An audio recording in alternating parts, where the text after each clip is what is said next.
ఈనాటి మన ధ్యాన భాగముగా పరిశుద్ధ బైబిల్ గ్రంథము నుంచి లూకాసు వార్త 19వ అధ్యాయం.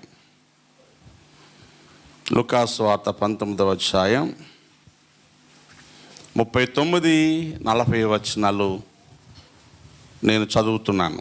శ్రద్ధగా ఈ మాటలు గమనించండి. లూకాసు వార్త 19వ అధ్యాయం 39-40 వచనాలు. ఆ సమూహంలో ఉన్న కొందరు పరిసయ్యులు, బోధకుడా, నీ శిష్యులను గద్దింపుమని ఆయనతో చెప్పగా, ఆయన వారిని చూచి, మీరు ఊరకుండిన ఎడల ఈ రాళ్ళు కేకలు వేయనని మీతో చెప్పుచున్నాను నేను. దేవుడు ఈ మాటలు మనకు దీవెనగా చేయునుగాక. ఆమేన్. ప్రార్థన చేసుకుందాం. ప్రభువా, నాతో మాట్లాడండి. ఈ ఆరాధన సమయంలో నీ మాటలు నా హృదయానికి గ్రహింపు దయచేయండి అని ప్రార్థన చేసుకుందాం. పరిశుద్ధ తండ్రి, నీకు స్తుతులు, నీకు స్తోత్రాలు చెల్లిస్తున్నాను. నన్ను మమ్మల్ని ప్రేమించి నీ సన్నిధిలో సజీవులుగా ఉంచి పాడుకొని స్తుతించి ఆరాధించడానికి ఇచ్చిన భాగ్యం కోసం వందనాలు. మా ప్రభువా, నీ మాటల కోసం ఎదురు చూస్తూ ఉన్నాం. నీ మాట చేత మా హృదయాలను తెప్పరిలా చేయండి. నిన్ను పోలి నీకు ఇష్టలుగా నడుచుటకు సహాయం చేయండి. మీ నామాన్ని మహిమపరుచుకునేటువంటి స్థితిగతులు మాకు అనుగ్రహించండి. యేసు నామమున ప్రార్థిస్తున్నాను తండ్రి. ఆమేన్, ఆమేన్. ప్రభునందు ప్రియులారా, గత వారం ప్రభువు నిన్ను చూచి ఏడవకూడదు, అందుకు ప్రభువును అర్థం చేసుకోవడం కోసం నీ కన్నులు తెరవబడాలి, నువ్వు ప్రభువును చూస్తున్నా ప్రభువును ఎరిగిన వ్యక్తివి కావాలి అని మాట్లాడుకున్నాం. యెరూషలేము దగ్గరకు వచ్చి ఆయన యెరూషలేమును చూచి ఏడ్చాడు అని చదువుకున్నాం. ఈరోజు కూడా అదే వాక్యాన్ని కాస్త మీదనున్న మాటలు చదివించాను. ఈరోజు నేను మీతో ప్రస్తావన చేయాలన్న ధ్యానాంశం ఏమిటంటే, యేసుక్రీస్తు ప్రభు కొరకు నీవెలా బ్రతుకుతున్నావు అన్నది ప్రశ్న. ప్రభువు నీ కొరకు ఏం చేశాడు, నువ్వు ప్రభువు కొరకు ఏం చేస్తున్నావు, ఇది ప్రతివారు ఆలోచించుకోవాలి. ఆయన యెరూషలేములోనికి వస్తున్నప్పుడు చిన్న గాడిద పిల్ల మీద కూర్చుండబెట్టి ముందు బట్టల పరిచి చెట్ల కొమ్మల చేత పట్టుకొని ఊరేగిస్తూ దావీదు కుమారునికి జయము హోషన్నా అని కేకలు వేస్తూ ఆర్భాటంగా ప్రభువును తీసుకొస్తున్నారు. ఆ రక్షకుడైన యేసు సమాధానకర్త. ఆయన పేరే ఏంటి? సమాధానకర్త, ప్రిన్స్ ఆఫ్ పీస్. సమాధానానికి ఆయనే చక్రవర్తి, ఆయనే రాజకుమారుడు, సమాధానం ఇవ్వగలవాడు. ఆయన వస్తున్నప్పుడు జనాలందరూ ఏం చేశారు? కేకలేశారండి. హోసన్నా, హోసన్నా, హోసన్నా, దావీదు కుమారునికి జయం, ప్రభువుపేట వచ్చి వానికి జయం అని కేకలేస్తూ ఉంటే కొందరు కడుపు మండిపోయింది పరిసయ్యులకి. మతాశక్తి గలవారే కానీ సత్యానికి కళ్ళు తెరిచి చూడడం వారు. చాలామందికి మూఢభక్తి చేస్తారు, భక్తి చేస్తారు కానీ భక్తి భావాన్ని అర్థం చేసుకోరు. ఆదివారం గుడికి రావాలంతే, ఎందుకు రావాలో తెలియదు. గుడికి వెళ్ళామా, కాసేపు కునుకామా, వెళ్ళిపోయామా. నేను గుడికి వచ్చాను కదండి. వచ్చావు, ఏమి లాభం, ఏమి లాభం? సాకిరేవు దగ్గర నీళ్ళలో బండ 10 ఏళ్ల బట్టి ఉంది, నీళ్ళలో మునిగిపోయి ఏమి లాభం?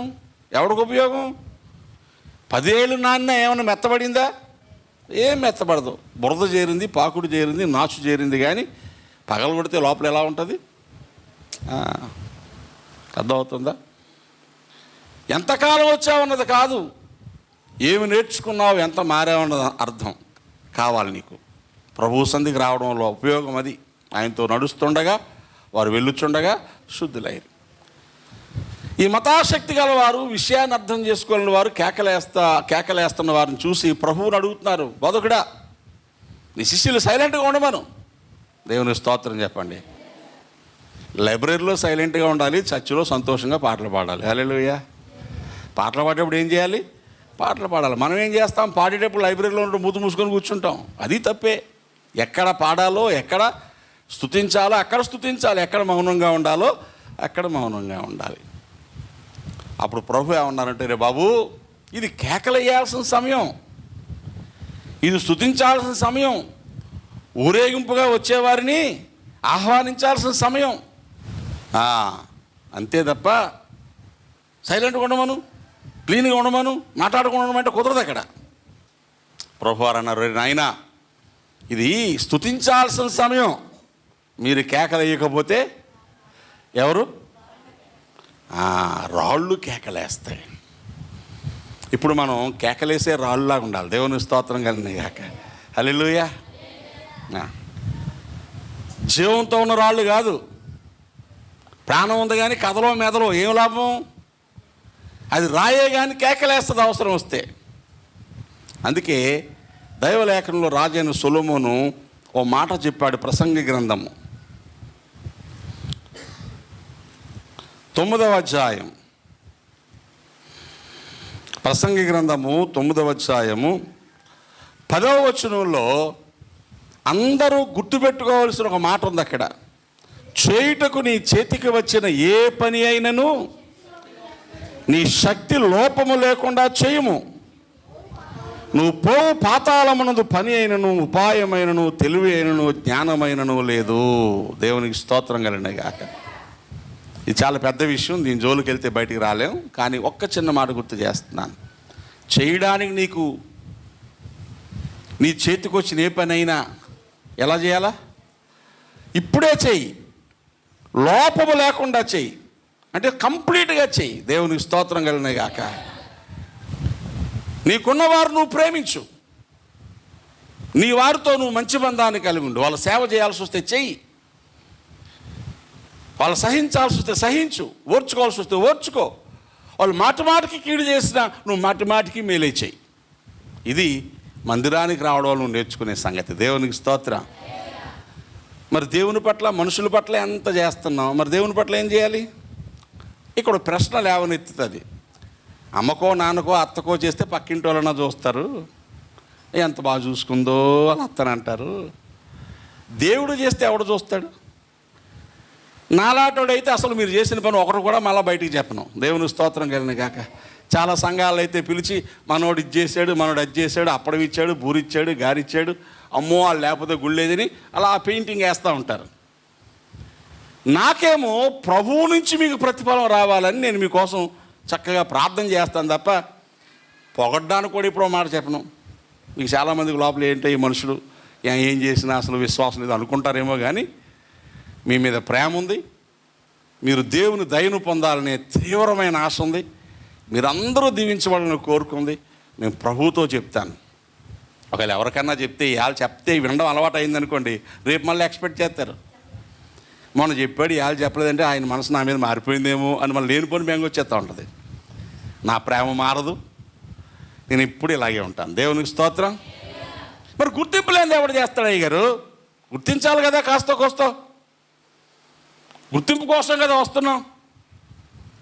ఫలానా వారు ప్రభువును ప్రేమించి 100 రూపాయలు కానుక పంపించారు, వారిని వారి కుటుంబాన్ని యేసుప్రభు వారు దీవించాలని మేము సదాకోరు ప్రార్థిస్తాను. మైక్లో చెప్పట్లేదు వచ్చించికి నేను. అర్థమవుతుందా? ఇచ్చిందేమో 300, దానికి బ్యానర్ 3000 వేసి ఎవరెవరు గుడి కట్టడానికి ఎంత ఇచ్చారో అక్కడ కటౌట్ పెడితే ఎంత బాగుంటుంది. ఎవరెవరు ఎంత ఇచ్చారో కటౌట్ పెట్టి దాంట్లో 1000 నోటు పదార్లు, 10,000 నోటు పదార్లు అంటే ఇంకొంచెం ఎక్కువ ఇస్తారు కదా నాకు. మరి ఎందుకు పెట్టలేదు? అక్కడ మనకు ఏమవుతుందంటే గుర్తింపు లేనిది ఎందుకు అసలు. దేవునికి స్తోత్రం కలిగిన గాక. రాళ్ళకి ఎవడని గుర్తింపిస్తాడు? దేవునికి స్తోత్రం చెప్పండి. ఇల్లు బాగా ఉండాలంటే ఇందులో ఎన్ని రాళ్ళు వాడామో మీకు ఏమన్నా తెలుసా? ఈ గోడకి ఎన్ని ఇటుకలు వాడామో తెలుసా మీకు ఏమన్నా? ఎంత సిమెంట్ వాడామో తెలుసా? ఏమండి, నేను 35 బస్తాలతో అయిపోద్ది అనుకున్నాను, 80 బస్తాలు చేశారు మేస్త్రులు సిమెంటు. ఎక్కడుంది? దాని గుర్తింపు లేకపోయినా పర్లా, దాని పని అది చేస్తే చాలు. దేవునికి స్తోత్రం కలిగిన గాక. You should be the unsung hero.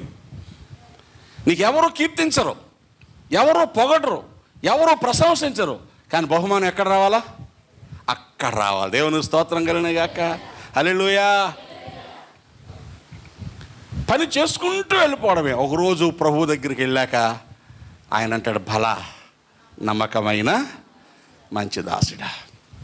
ఇలా తిరుగుతూ వెళ్ళిపోవచ్చు, లేదా 4 రోజులు మంచం మీద పడిపోవచ్చు, పలకరించడానికి ఎవరో రాకపోవచ్చు, చాలా దుర్భరమైన బలహీన పరిస్థితుల్లో చచ్చిపోవచ్చు. నాకు ఇంత పిసరు కూడా చింత ఉండదు. ఎందుకు చెప్పినా, నేను చేయాల్సిన పని చేయడం కోసం ప్రభువు నన్ను పట్టుకుని అవకాశం ఇస్తే ఆ పని చేసుకుంటూ వెళ్ళిపోయాను. దేవునికి స్తోత్రం కలిగిన గాక. పని చేశాక జీతం వస్తుందా రాదా? వస్తుంది. కోత కోసేవాడికి నువ్వు భలే కోస్తున్నావురా కోత, కొడవలు భలే ఇసురుతున్నావు, ఎడం చేత్తో ఇసిరేస్తున్నావు, కుడి చేత్తో ఇసిరేస్తున్నావు, సూపర్ అని పోయి సాయంకాలం డబ్బులు అయిపోతే ఎలాగా? నువ్వంతా బాగా కోసేసావు, జీతం అంటే నేను బాగా పొగడలేదా, నిన్ను పొగిడాను కదా, సరిపెట్టేసుకుంటే ఎలాగవుతుంది? మనకు పొగడతలొద్దు, ఏం కావాలా? జీతం కావాలి. దేవునికి స్తోత్రం. ఆ పొగడత కూడా అందరి ముందు, సకల ప్రపంచం ముందు, సార్వత్రిక సంఘం ముందు, కుమారుడిని క్రీస్తు యేసు తండ్రి ఎదుటి నేను ప్రశంసిస్తాడు. దేవునికి స్తోత్రం కలిగిన గాక. బలా నమ్మకమైన నా కుమారుడా, నా కుమార్తె. ఇప్పుడు నేనేమంటున్నానంటే, ఆ రాళ్ళలాగా ఎవరు పట్టించుకోకపోయినా, పొగడకపోయినా, గుర్తించకపోయినా నీ పని నువ్వు చేసుకుంటూ వెళ్ళిపోవాలి. దేవునికి స్తోత్రం కలిగిన గాక. హల్లెలూయా. అలా పని చేస్తే నీ జీవితానికి కలిగే ఆశీర్వాదాలు ఎంత గొప్పవో. ఎందుకంటే చేసిన పనిని మర్చిపోవడానికి ఆయన అన్యాయస్తుడు కాడు. హల్లెలూయా. మనం చదువుతాం కదా, బైబిల్ గ్రంథంలో కొందరు వ్యక్తులు చూపిస్తాను. యోహాను సువార్త 6వ అధ్యాయంలో ప్రభువారు బెత్సయిదా అరణ్య ప్రాంతాలలో బోధ చేస్తూ ప్రజలందరూ వచ్చేసారు. వాళ్ళ ఆకలితో ఉన్నారని వాళ్ళకి అన్నం పెట్టాలని చూశాడు. శిష్యులు పిలిచి అన్నాడు, బాబు వీళ్ళందరికీ మీరే ఆహారం పెట్టండి అని. శిష్యులు అన్నారు, ప్రభువా వీళ్ళంతమందికి రొట్టెలు ఎక్కడి నుంచి తెస్తాం? వాళ్ళ భోజనాలు ప్రధానమైన ఆహారం రొట్టెలే కదా, మీరు తినడానికి రొట్టెలు ఎక్కడి నుంచి తేవాలి? ఫిలిప్పుని అడిగాడు ఆయన 6వ అధ్యాయం 5వ వచనంలో.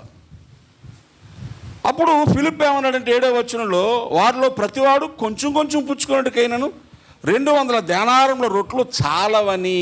కడుపు నిండా తినడానికి కాదు, కొంచెం తినడానికి కూడా.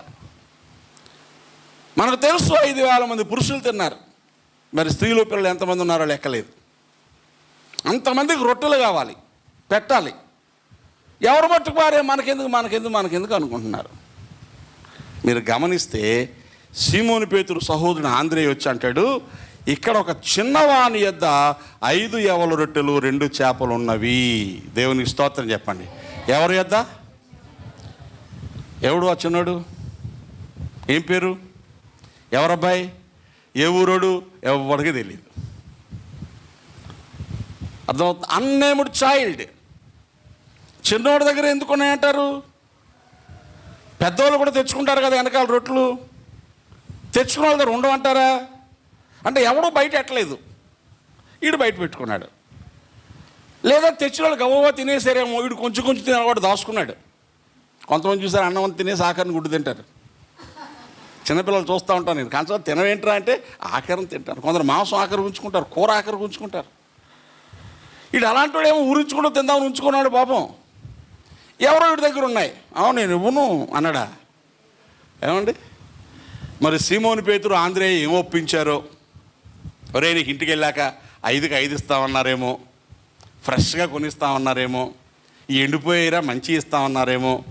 మరి ఏం ఒప్పందం చేశారు కానీ వాడు ఒప్పుకున్నాడు.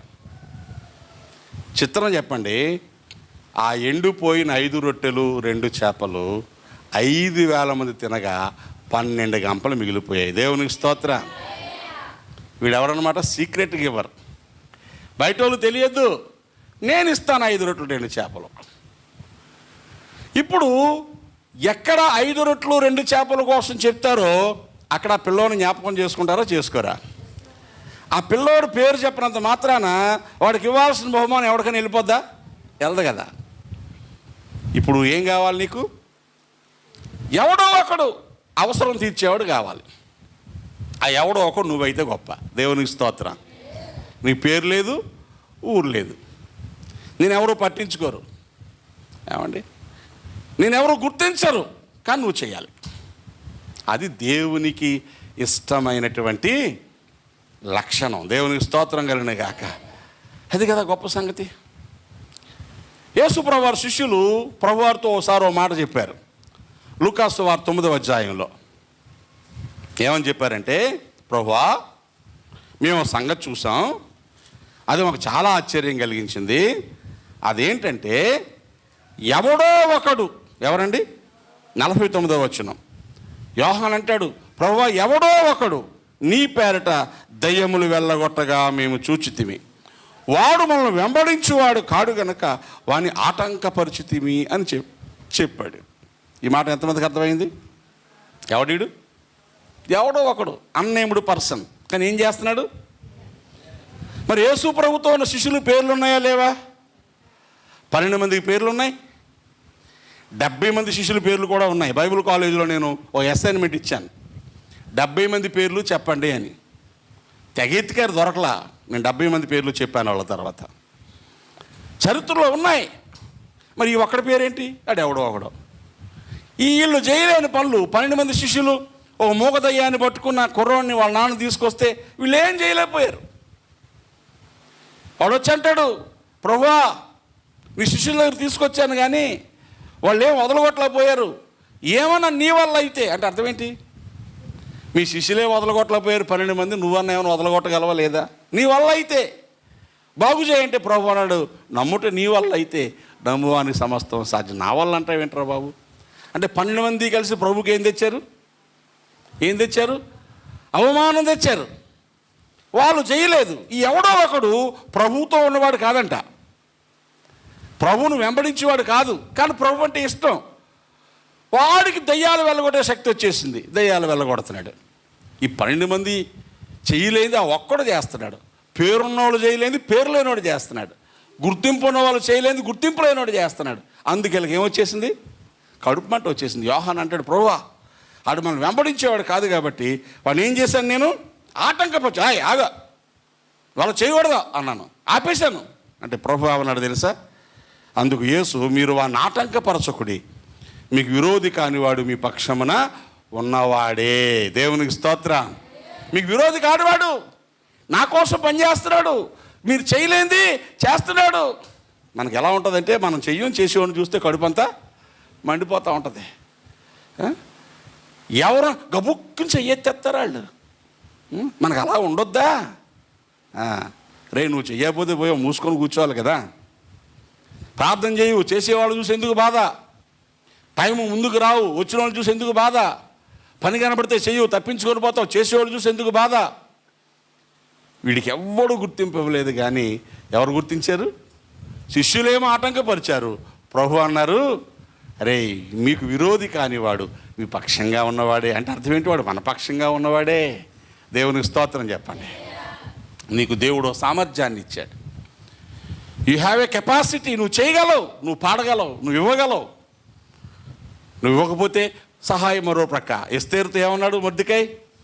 ఇళ్ళమ్మా, మన మీదకి ప్రాణం మీదకి వచ్చేసింది, రాజుగారితో మాట్లాడంటే ఎస్తేరు అంది, చాలా రోజులు బట్టి రాజు నన్ను పిల్లలేదు, పిల్లకుండా వెళ్తే చంపేస్తాడు కదా, నీకు తెలుసు కదా.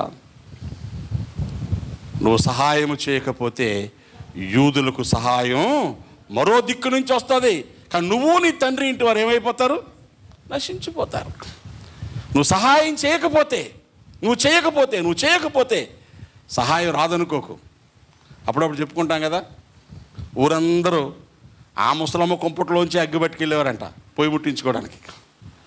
ఈ ముసలిది పాపం ఏం పని లేదు, పూర్వదినాల్లో కొంపట్లు ఉండే ఎరువులు చేసుకొని, పిడకలు చిన్నవి చేసుకొని వెలిగించుకొని రాత్రంతా మంచాల కింద పెట్టుకొని పడుకునేవారు.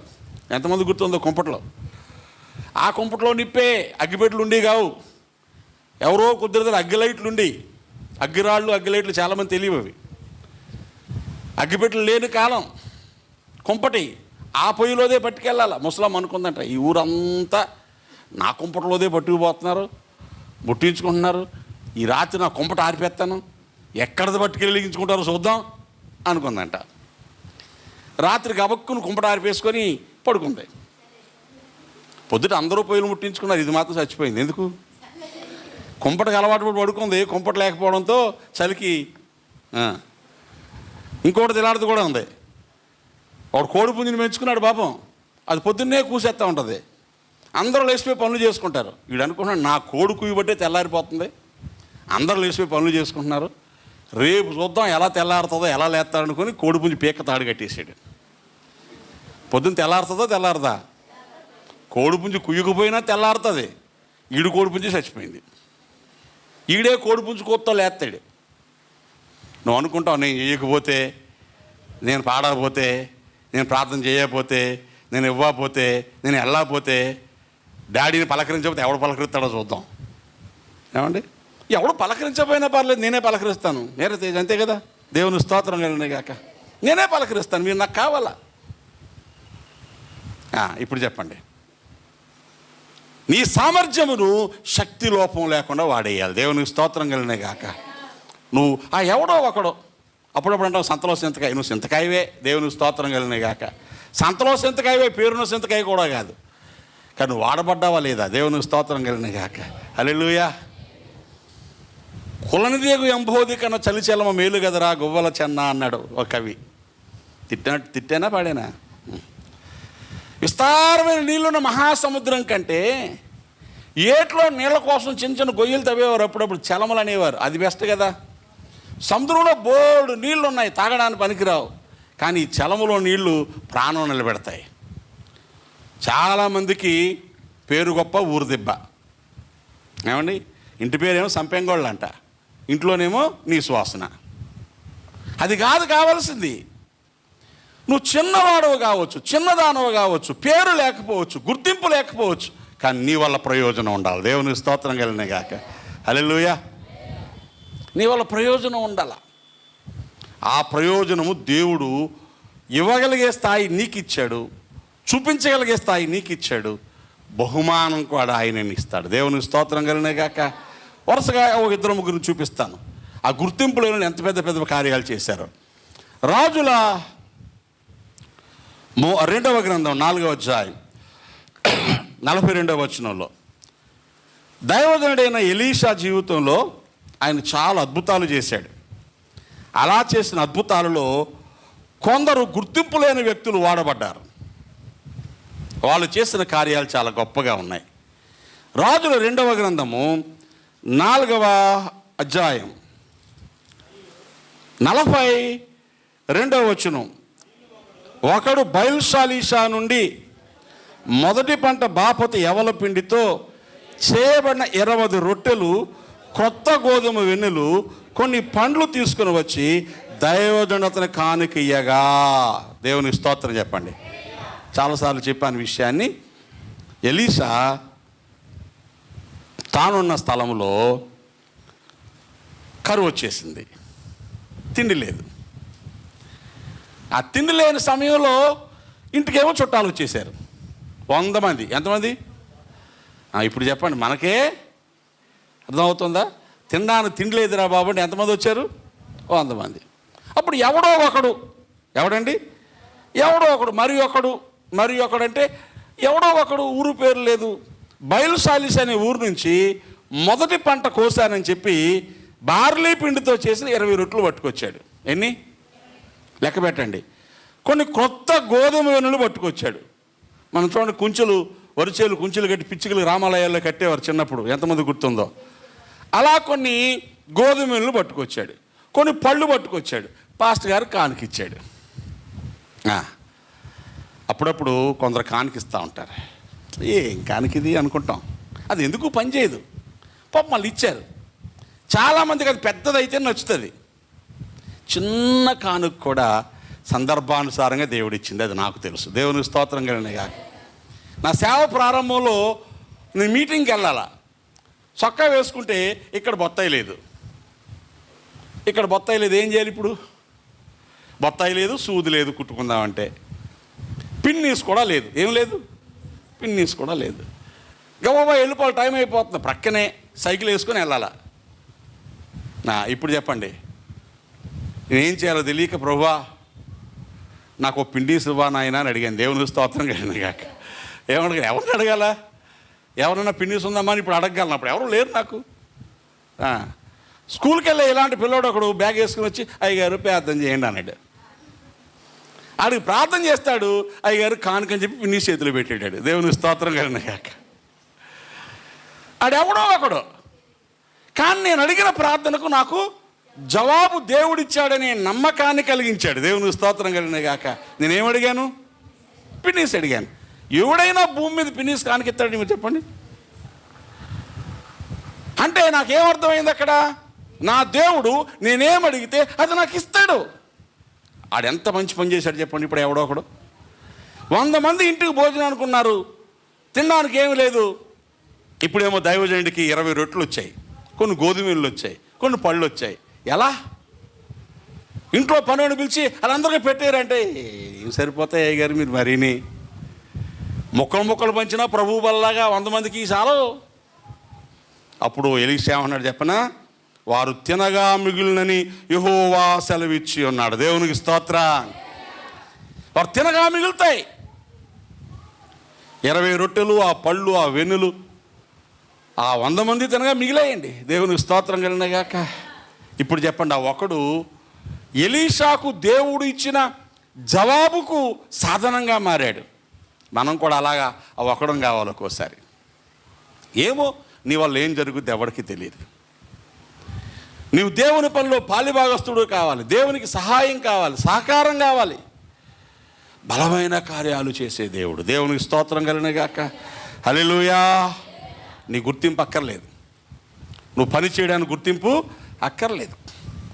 మంచోడికైనా చెడ్డోడికైనా, నచ్చినోడికైనా నచ్చనోడికైనా ఆ బెల్లం నోట్లో వేస్తే ఎలా ఉంటుంది? ఆడు చెడ్డోడు కాబట్టి సేదైపోదాం, వీడు మంచోడు కాబట్టి తీగ ఉందాం అనుకుంటుందా?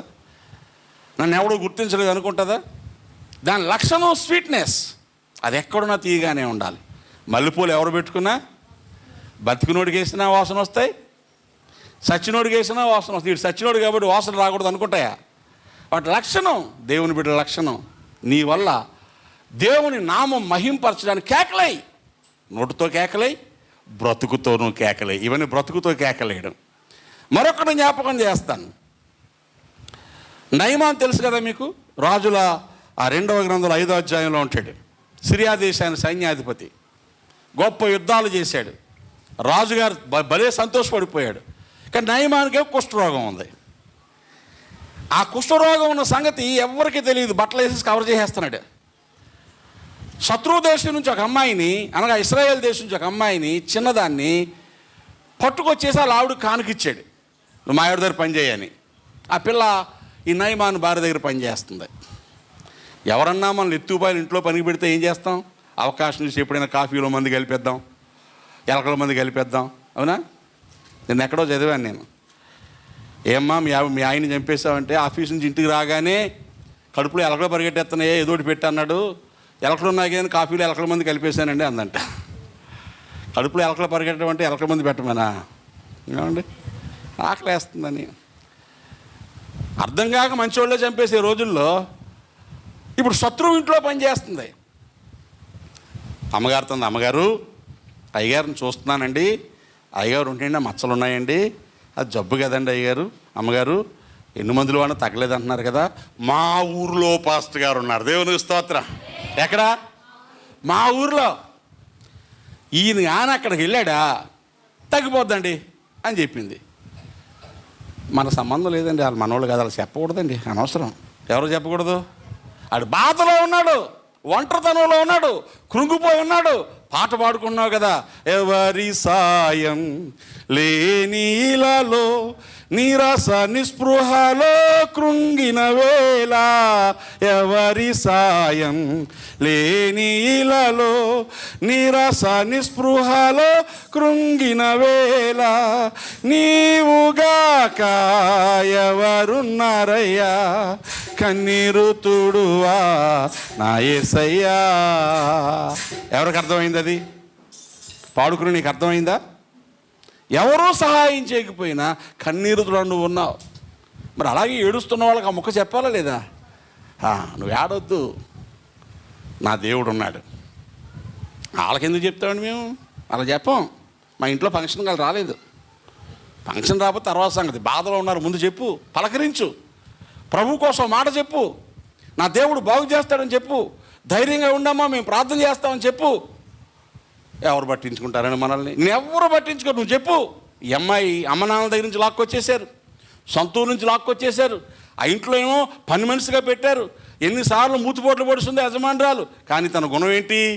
మేలు చేయడం. అమ్మగారు, అయ్యగారు జబ్బు అక్కడికి వెళ్తే తగ్గిపోద్దండి. నోరుముసుగా నీకు కాదండి అమ్మగారు, తగ్గిపోద్దండి. వెళ్ళాడండి రాజు దగ్గరికి వెళ్ళి, ఫలానా ఊర్లో పాస్టర్ గారు బాగు చేసేస్తాడంట. మా ఇంట్లో పనిపిల్ల చెప్పిందంటే ఆ రాజు పోగరబోతాడు. బోల్డ్ బంగారం డబ్బులు ఇచ్చి ఉత్తరం రాసి పంపించాడు ఆ దేశం రాజుకి. బాగు చేసేవాడు ఎవడు? పాస్టర్ గారు. ఎవరి దగ్గర పంపాడు? రాజు దగ్గరికి. ఈ నయమాన్ రథం వేసుకొని గుర్రాలు వేసుకొని సైన్యాధిపతి కదా ఆడబాటం వెళ్ళి రాజుగారికి ఉత్తరం ఇచ్చాడు. మా రాజు పంపాడు. రాజు ఏమి రాశాడు? ఇదిగో నా దాసుడికి బాగులేదు, నువ్వు బాగు చేయి. రాజు బాగు చేస్తాడా? రాజు ఈ ఉత్తరం చూసి బట్టలు చింపేసుకున్నాడు. అమ్మ బాబోయ్, నేను ఎక్కడ బాగు చేస్తాను? నేను దేవుణ్ణా? ఇప్పుడు బాగు చేయనంటాడు, యుద్ధానికి వచ్చేస్తాడు నా మీదకి మళ్ళానా?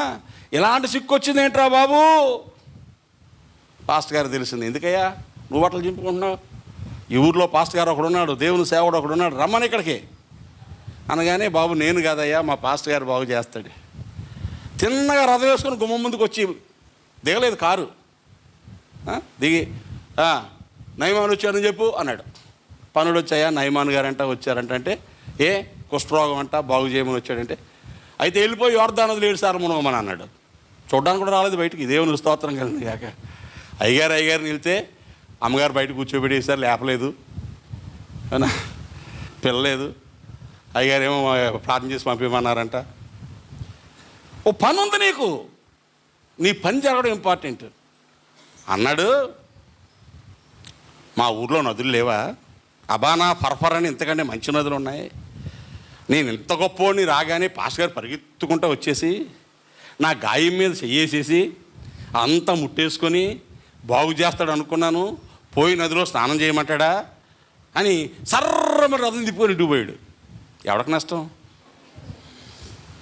ఇంటికి పోగానే ఇక్కడ ఒక అద్భుతమైన మాట ఉంటుంది చూడండి. ఇంటికి పోగానే అక్కడ వాని దగ్గర పనిచేసేవాడు ఒకడు ఉన్నాడు. ఆ పని చేసేవాడు ఎవరి దగ్గర? నయమాన్ దగ్గర పనిచేసేవాడు. ఇలా చెప్తున్నాడండి. ఏమన్నాడు తెలుసా? ఈ లేఖనంలో రాయబడిన మాట 13వ వచనం, 5:13. అయితే అతని దాసుల్లో ఒకడు వచ్చి, నయమాను దాసుల్లో ఒకడు, వీడికి కూడా ఊరు పేరు లేదు, గుర్తింపు లేదు. దాసుల్లో ఒకడు వచ్చి, నాయనా ఆ ప్రవక్త ఏదైనా గొప్ప కార్యము చేయమని నియమించిన ఎడల నీవు చేయకుందువా? అయితే స్నానము చేసి శుద్ధుడు కమ్మన్న మాట దానికంటే మేలు కాదా అని చెప్పినప్పుడు ఎవరెవరికి బుద్ధి చెప్పారు? ఒక దాసుడు, ఊరు పేరు లేనోడు, సైన్యాధిపతి కోపంతో సర్రమని మండిపోయేడు దగ్గరికి వెళ్ళి చెప్పాడు. మండిపోయేడు దగ్గరికి వెళ్ళి చెప్తే ఏం చేస్తాడు? నువ్వు నాకు చెప్పేవాడు అంటాడు, ఒకటి తగలు ఇస్తాడు, లేదా ఇటు పీక నరికేయండి అంటాడు.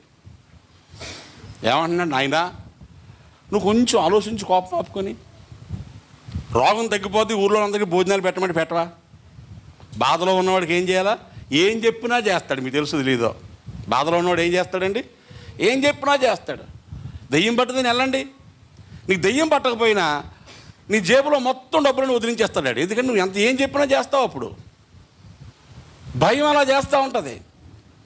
ఏదైనా గొప్ప కార్యం చేయమంటే, గుడి కట్టించమంటే, ఓ 1,00,000 రూపాయలు సందాయమంటే ఇస్తావు కదా.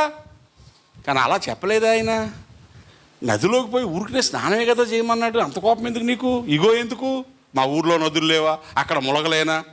మరి మీ ఊర్లో బాగోవు కదా, ఇక్కడ దాకా వచ్చావు. దేవుని స్తోత్రం కలిగిన కాక. ఎవరు చెప్పారు బుద్ధి? ఎవడో ఒకడు. అప్పుడప్పుడు ఎవడో ఒకళ్ళగా మనం కూడా బుద్ధి చెప్పాలి. దేవుని స్తోత్రం కలిగిన కాక. ఎన్నో ట్రయల్స్ చేసావు కదా, ఎక్కడెక్కడికో తిరిగావు కదా, ఏం అవ్వలేదు కదా, ఇది ఒక్కసారి ట్రై చేయి.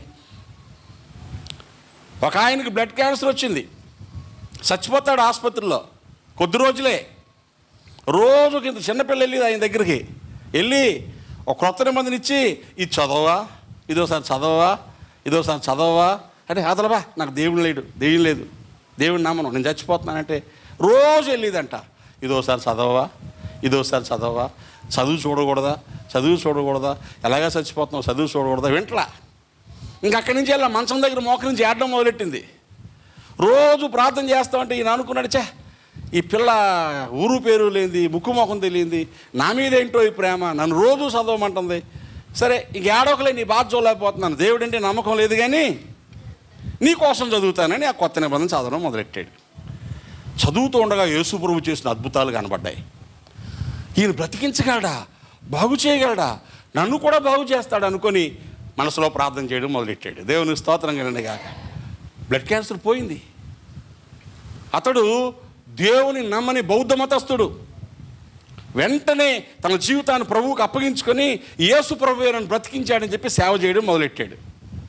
22 సంవత్సరాల యవ్వనస్తుడు సేవ మొదలుపెట్టి ఈరోజు ప్రపంచంలోనే అత్యధికమైన సంఘ సభ్యులున్న సంఘానికి పాస్టర్ గారు ఆయన. దేవుని స్తోత్రం కలను గాక.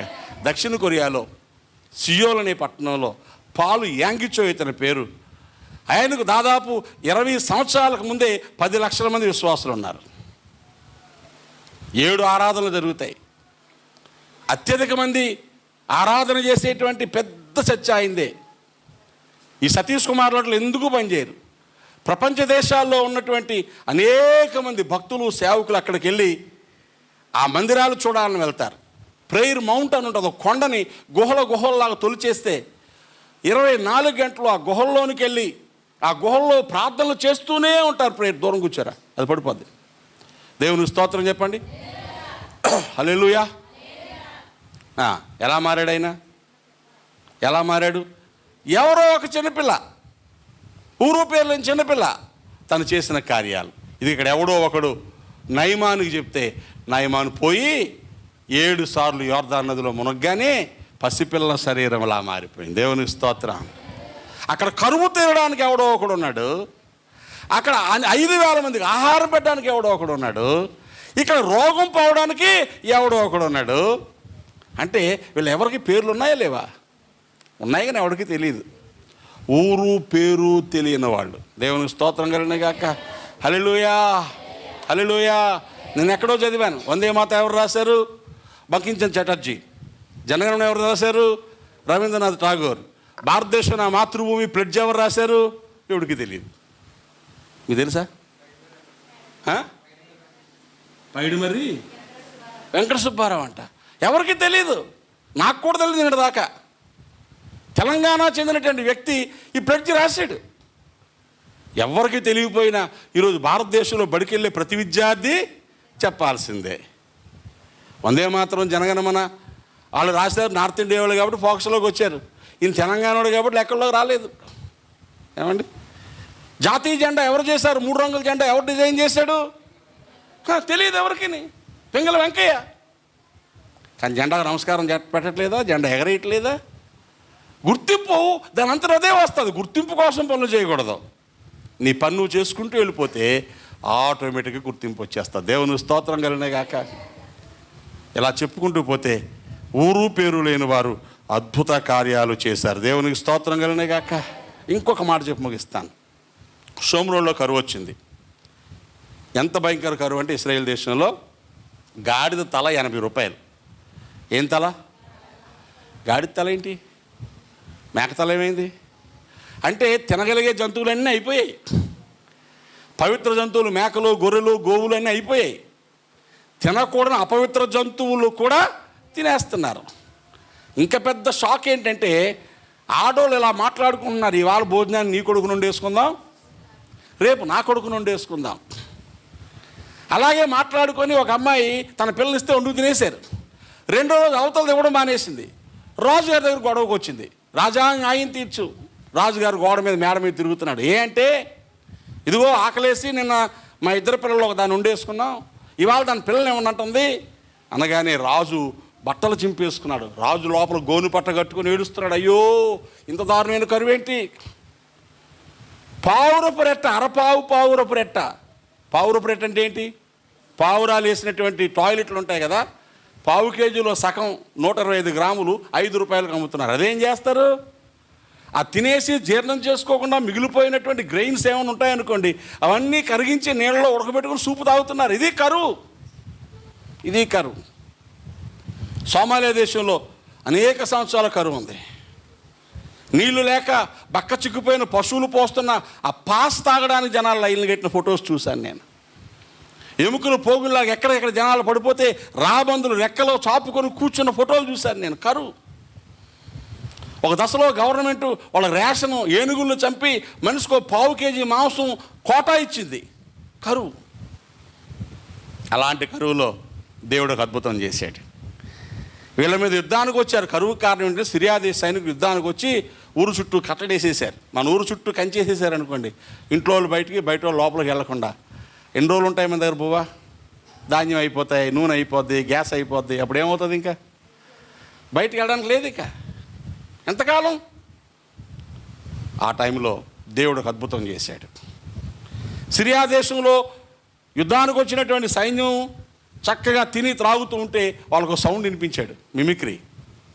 ఏంటంటే యుద్ధాలు, గుర్రాలు, రథాలు వస్తున్న సౌండ్ ఆలకించగానే వీళ్ళందరూ కొంచెం మత్తులో ఉన్నారే. అమ్మ నాయనో, ఇశ్రాయేల్ ప్రజలు పక్క దేశాల సైనికులు తెచ్చేసుకుంటున్నారు, ఇక మనం తప్పించుకోలేం, పదండి. అంత పెద్ద సౌండ్ వస్తుందంటే కొన్ని లక్షల మంది వచ్చేస్తున్నారని ఎక్కడ వదిలేసి పారిపోయారు. 4 కుష్ఠరోగులు ఉన్నారు. 4 కుష్ఠరోగులు ఊర్లోకి రారు కదా. కుష్ఠరోగులు ఊర్లోకే తినలేదు, బయట ఎక్కడ ఉంటుంది. వీళ్ళు ఏం చేశారంటే ఆ తిరుగుతూ రాగానే ఈ సిరియా వాళ్ళు ఎక్కడైతే క్యాంప్ వేసుకున్నారో ఆ క్యాంప్ అంతా సైలెంట్గా ఉంది. ఏంటి ఎంత సైలెంట్గా ఉంది? లోపలికి వెళ్ళి చూశారు నెమ్మదిగా తొంగి. ఎక్కడ భోజనాలు అక్కడ ఉన్నాయి, ఎక్కడ బట్టలు అక్కడ ఉన్నాయి, ఎవరూ కనబడలేదు. అమ్మ భలే దొరికింది అనుకుని ఒక్కో గుడారంలోకి వెళ్ళి శుభ్రంగా తినేసి వస్తువులన్నీ మూట కట్టుకొని పట్టుకెళ్ళి దాచేసి ఇంకో గుడారంలోకి వచ్చి మళ్ళా మూట కట్టుకుంటున్న వాళ్ళు ఒకడు అన్నాడు, రే మనం చేసే పని మంచిది కాదు, ఇంత మేలు మనం ఒక్కళ్ళు అనుభవించకూడదురా.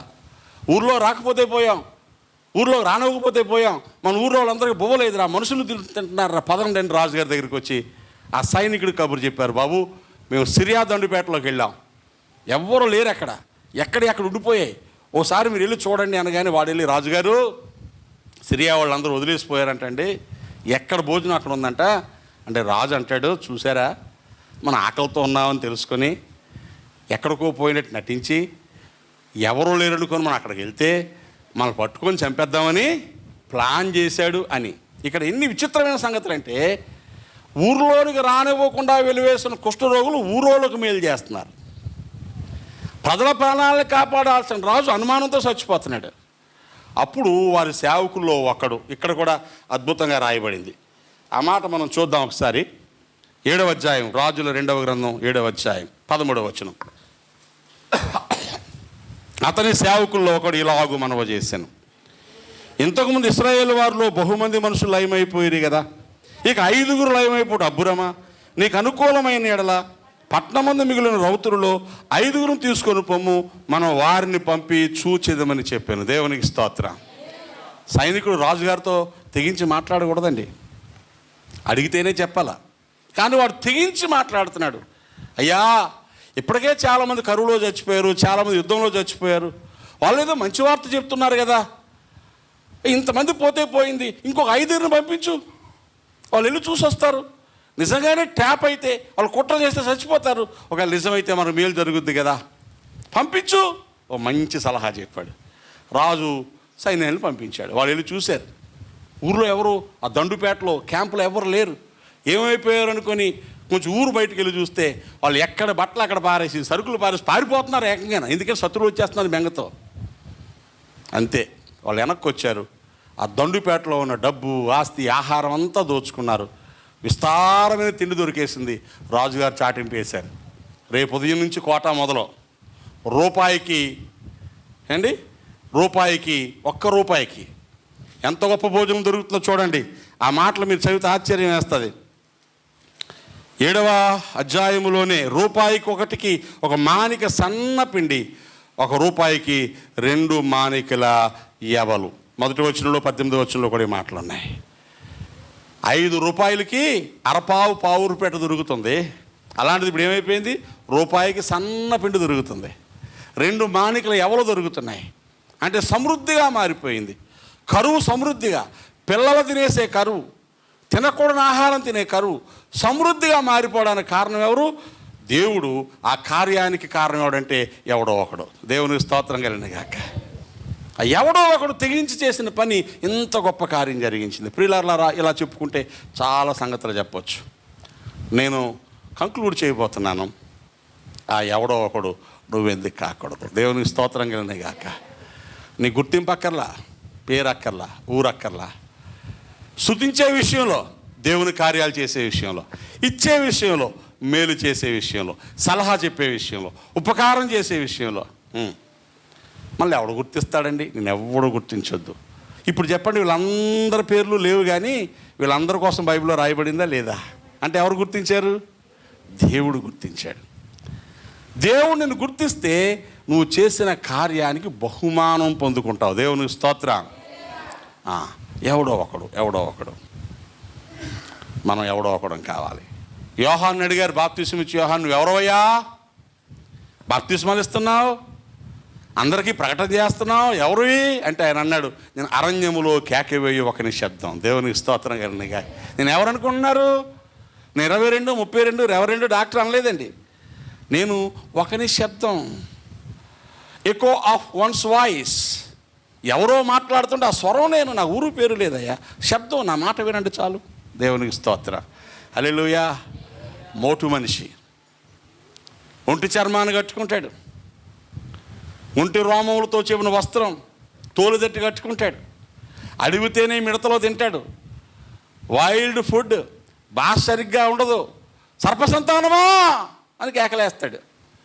మర్యాదగా మాట్లాడడం రాలేదు, మంచి తిండి తినడం రాలేదు, మంచి బట్టలు కట్టుకోవడం రాలేదు. కానీ యేసు ప్రభు బాప్తిస్మం ఇచ్చేసాడు. దేవుని స్తోత్రం కలిగిన గాక. యేసు ప్రభు వారు ఎవరి కోసం ఇంత మంచి మాట చెప్పలా?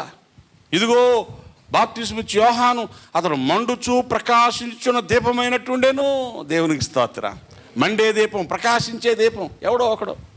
దేవునికి స్తోత్రం చెప్పండి. 30 సంవత్సరాల వయసు వచ్చేదాకా అడవిలోనే బ్రతికాడు. మనుషులు తెలియదు. నీ డ్రెస్ బాగుంటుంది, నీ స్టైల్ బాగుంటుంది, నీ భాష బాగుంటుంది, నీ పర్స్ బాగుంటుంది, నీ మ్యాచింగ్లు బాగుంటాయి. నువ్వేం చేసావు? ఏం చేసావు? దేవునికి స్తోత్రం కలండి కాక. ఒక దైవజనుడు వేదిక మీద మాట్లాడుతున్నాడు. వాక్యం చెప్పేసి కూర్చున్నాక ప్రక్కన కూర్చున్న సీనియర్స్ ఉంటారు కదా, బాగానే చెప్పావు కానయ్యా, నీ ఇంగ్లీష్ పెద్ద బాలే, అన్నీ తప్పులే, ఏం చేస్తావు నువ్వు? అయ్యా ఏదో చిన్న కూలి పని చేసుకుంటానండి, దేవుడు సేవకు పిలిచాడండి. నువ్వు కూడా చెప్పేద్దామనే. అప్పుడు అన్నాడంట, మీకు బాగా భాష వచ్చు, మీకు బాగా పేరుంది, మీకు బాగా పరపుతుంది, మీరు చెప్పట్లేదని దేవుడు నన్ను పంపాడు. దేవుని స్తోత్రం కలిగిన కాక. హల్లెలూయా. మీరు కేకలేకపోతే ఎవరు కేకలేస్తారు? రాళ్ళు కేకలేస్తాయి. నువ్వు చేయకపోతే ఎవరు చేయరు అనుకోకు, చేసేవాళ్ళు దేవుడు పంపిస్తాడు. ఆ చేసేవాడిగా నేను ఉండాలని ఆశపడుతున్నాను. గుర్తింపు అక్కర్లా, బహుమానం అక్కర్లా, మనుషులు పొగడతలు అక్కర్లా, కనీసం నా శ్రమలో కూడా ఎవరు నన్ను పట్టించుకోలేదు అనే బాధ అక్కర్లా. దేవుని కోసం బ్రతికితే చాలు. దేవునికి స్తోత్రం. ఒక ఆయన 40 సంవత్సరాలు ఆఫ్రికా దేశంలో సేవ చేసి ముసలోడైపోయి జబ్బు అయిపోయి ఇక సొంత దేశానికి వచ్చేసాడు. వాడ దిగుతున్నాడు. తన సొంత దేశం వస్తాడని ఊర్లో వాళ్ళకి తెలుసు, అక్కడ సంఘానికి తెలుసు. నన్ను రిసీవ్ చేసుకోవడానికి వస్తారు ఎవరో ఒకరు అని చూస్తున్నాడు. జనాలు పరిగెత్తుకుంటూ వస్తున్నారు. అబ్బా నా కోసమే కావాలి, ఇంతమంది వచ్చేస్తున్నారు అనుకొని ఇక మనడు చాలా మురిసిపోతున్నాడు. వాళ్ళందరూ ఈయన పక్కకు దోసుకొని పారిపోయారు. ఎందుకంటే సినిమా యాక్టర్ దిగుతున్నాడు అందులో నుంచి. ఆ సినిమా యాక్టర్కి జేజేలు కొట్టుకుంటూ వెళ్ళిపోతే అక్కడ ఎలా కూర్చుండిపోయాడు పాపం.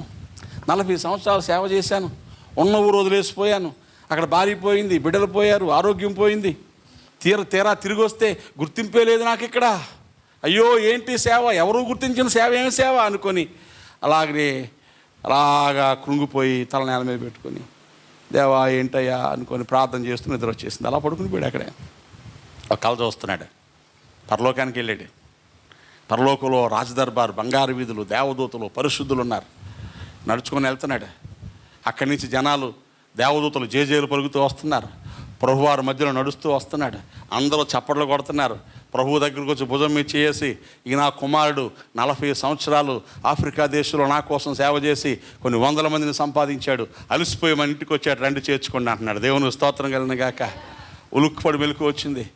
ఏడుస్తున్నాడు. ప్రభువా ఏ మనుషుడు నన్ను గుర్తించక్కర్లేదయ్యా, ఎవరో పట్టించుకోక్కర్లేదు, ఎవరో పలకరించక్కర్లేదు, ఎవరో మాకు మంచి మాట చెప్పక్కర్లేదు. నేను చేయాల్సిన పని ఇంకా నేను చేసుకుంటాను, వెళ్తాను. ఎందుకంటే నా గుర్తింపు ఎక్కడుంది? నీ గుర్తింపు ఎక్కడుంది? గుడికి వచ్చినందుకు ఎవడో గుర్తించడు, పాడినందుకు ఎవడో గుర్తించడు, ప్రార్థన చేసినందుకు ఎవడో గుర్తించడు, నీతిగా బ్రతికితే ఎవడో గుర్తించడు. ఎవరు గుర్తిస్తాడు? ప్రభువు గుర్తిస్తారు.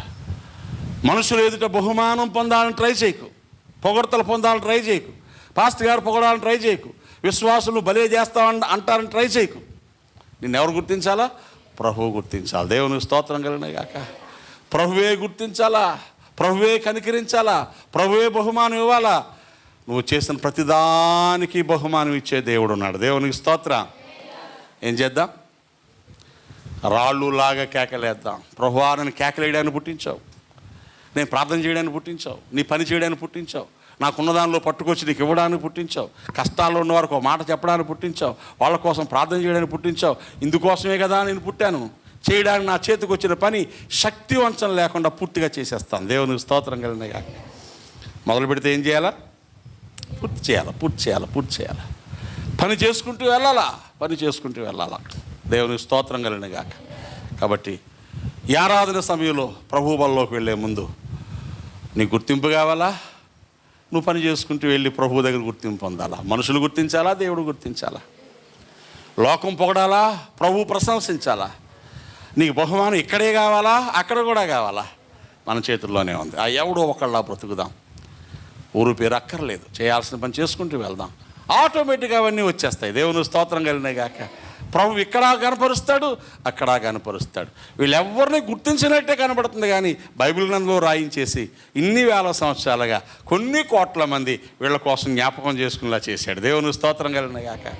ఆశపడదాం, ప్రార్థన చేద్దాం. ప్రభు లాంటి కృప మనందరికీ అనుగ్రహించునుగాక. ఆమె నెమ్మదిగా తల వంచి కళ్ళు మూసుకొని ప్రార్థన చేసుకుంటూ ప్రభుతో చెప్పుకోనండి, అయ్యా నీకోసం బ్రతకాలయ్యా, నీకోసం జీవించాలి, నిన్ను ప్రకటించాలి, ఆత్మలు రక్షించాలి, నీ నామాన్ని కనపరచాలి, నీకోసం నా జీవితం ఉంది అని నేను అర్థం చేసుకుని అందుకే బ్రతకాలి. అలాగూ నన్ను సిద్ధపరచు. త్వరగా ప్రార్థన చేసుకోండి. నీ గుర్తింపు కావాలా? చాలామంది హృదయాల్లో ఇంత చేసినా ఎవరో మనల్ని గుర్తించలేదనే బాధ తినేస్తుందా? ఇలా బ్రతికితే ఎవడో తెలుస్తుంది? నీతిగా బ్రతికితే ఉపయోగం ఏంటి? యథార్థంగా బ్రతికితే ఉపయోగం ఏంటి? నేను మంచి చేసుకుంటూ వెళ్తే నా ప్రయోజనం ఏంటి అనిపిస్తుందా? కాదు. నువ్వు చేసే ప్రతి కార్యము దేవుని దగ్గర లెక్కలో ఉంది. నువ్వు చేసే ప్రతి పని దేవుడు గుర్తిస్తున్నాడు. నీ ప్రతి ప్రార్థన దేవుడు గుర్తిస్తున్నాడు.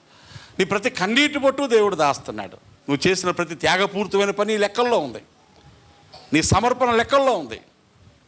చిన్న పిల్లోడు, వాడు తినాల్సిన 5 రొట్టెలు 2 చేపలు వాడు ఇచ్చేశాడు, లెక్కల్లో ఉంది. బలమైన కార్యాలు చేసేవారు ఎవరు కూడా గుర్తింపు లేకుండా మిగిలిపోరు. ఆ గుర్తింపు ఇప్పుడే రావాలని, మనుషుల ముందు రావాలని ఆశపడకు.